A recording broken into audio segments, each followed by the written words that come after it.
कोई वरदान लेकर आया है। सच्चाई बोलने पे अगर तुम्हें तकलीफ हो रही है तो तुमसे बड़ा गांडू कोई नहीं है। जी गुरुजी। सच्चाई बोलो, सच्चाई का साथ दो। झूठ का साथ तो दुनिया देती है जी। दुनिया करती है, लेकिन झूठ का साथ कभी साथ नहीं देना चाहिए। ये महादेव की तरफ से एक जो है बातें कि इस पे ध्यान देना चाहिए। जी गुरुजी, बिल्कुल समझ गए। जैसे कल इंस्टाग्राम पे बंदा एक जुड़ा, इंस्टाग्राम पे बोलता है कि मैं भैरव जी का पूजा करता हूँ और मैं बुद्ध जी को, बुद्ध भगवान को जो है कि अगरबत्ती लगाता हूँ, उतरी जो है अगरबत्ती भैरव जी के नाम पे लगाता हूँ जी। तो मैं 2017 से आपसे जुड़ा हूँ और ऐसी ऐसी चीजें हैं। तो मैं बोला अच्छी बात है ना, अच्छी बात है, तो जुड़ा है, भैरव जी को मानता है, ये बहुत बड़ी बात है। ये मत सोच कि तेरे साथ में कुछ गलत होगा। जब से तुम मुझसे जुड़ा है, जब से तेरे दिन दुनिया तो अच्छी जा रहे हैं ना। हाँ बिल्कुल अच्छी जा रही हो। एक बार मैं बोला, आज सब कहते हैं कि हम अम्बेडकरवादी हैं, हम जय भीम हैं, हम सारी चीजें हैं। मैं बोला तुम्हारे अंदर जो भी लीडर हुआ होगा ना, वो धैर्य से काम नहीं लिया होगा जी। स्थिरता नहीं थी जी। बाबा साहब भीमराव अंबेडकर इस देश में संविधान लिखने के बावजूद उनको ऐसा लगा कि मुझे कोई ना कोई धर्म अपनाना चाहिए। जी गुरुजी। और इसी देश के लोग छुआछूत के नाम पे छोटे वर्ग के लोगों को मंदिर में नहीं जाने देते, धक्का मारते थे, दुनियादारी होता था। ये बाबा साहब अम्बेडकर के राज्य में ये सब उन्होंने अपने आंखों से देखी है सब सारी चीजें। जी। जो संविधान लिख सकता है वो क्या गीता नहीं पढ़ा होगा? पढ़ा होगा गुरुजी, जो बिल्कुल पढ़ा। संविधान लिखा है उसका श्याम वेद, ऋग्वेद, आयुर्वेद, अथर्ववेद नहीं पढ़ा होगा? पढ़े होंगे गुरुजी। वो पढ़ने के बाद लिखाई बहुत कुछ हो गई। थोड़ा सा धर्म के प्रति हम जागृत होते हैं जी। धर्म के प्रति जब यहाँ पे जब हमारे पास देखा गया कि सनातन का जो व्यवधान जब देखा तो सनातन में सिर्फ थूकने वाली कामें और धिक्कारने वाली चीजें थी। जी। उनको मालूम है कि सब एक ही है, लेकिन सब सारी चीजें चलने दो। लेकिन इनके पास इसमें जाते हैं तो हमें साला हमारे लोगों को कोई स्थान नहीं मिलेगा, उनको खड़ा नहीं करेंगे, उनको दुनियादारी होगा। जी। क्योंकि एक बंदा अपने आप में मसीहा बन गया था, बिल्कुल तो उन्होंने इस्लाम का भी चुनाव किया। जी। इस्लाम का चुनाव किया, इस्लाम की चीजें देख के बोले बड़ा नौटंकी है यहाँ के, तो मुझे नहीं करना है। फिर उन्होंने बुद्ध का चयन किया और बुद्ध में सर्वधर्म संपन्न की भावना ही थी।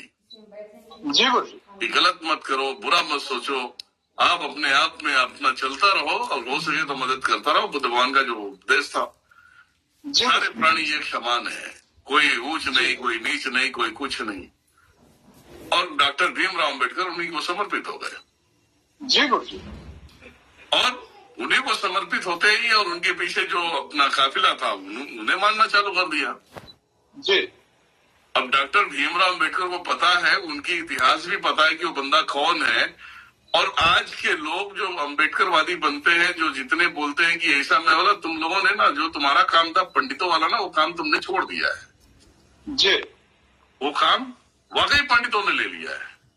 जी गुरुजी। मैं बोला रामायण की रचना किसने किया? वाल्मीकि। जी। जी। रामचरितमानस किसने लिखा? तुलसीदास।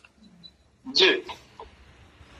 तो भैया जिस प्रकार से संविधान बाबा साहब अम्बेडकर ने बनाया, उसी प्रकार से यहाँ जो ग्रंथ पढ़ के लोगों को प्रवचन दे के सारी चीजें करते हैं वो वाल्मीकि जी। तो ये पहला कार्य तुम सभी का होना चाहिए था।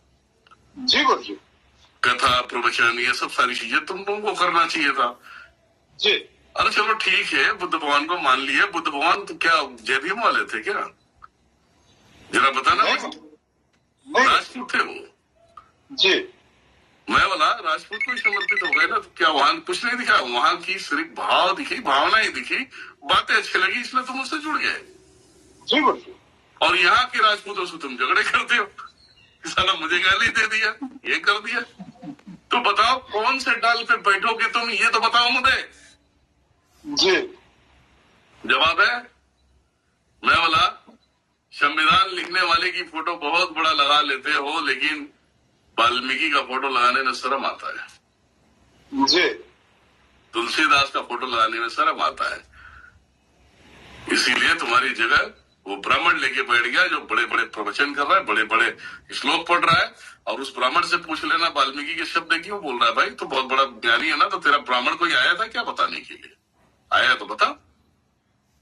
हाँ, नहीं आया तो अरे जितने हुए, कोई सूर्य पुत्र हुआ, कोई गंगा पुत्र हुआ, हाँ, कोई पवन पुत्र हुआ, ऐसे ही तो सारे ज्ञानी हुए।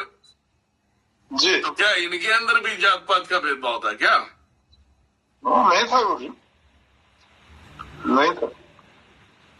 और तुम लोग बोलते हो ऐसा। देखो मेरी जो मैं सत्यता वाली कठोर शब्द बोलता हूँ, इसमें किसी को बुरा नहीं लगना चाहिए। जी गुरु जी।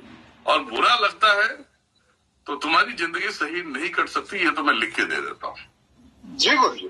क्योंकि सच्चाई को अपनाओ। जी।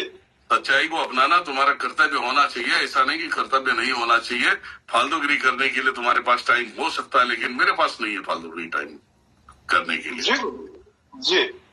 तो बस यही है महेश बाबू, जब सही बोलो तो लोगों को दुख होता है, तकलीफ होता है, सब साले अपनी खुजली अपने आप में मिटाते, तो हम क्या करें, मिटा दो।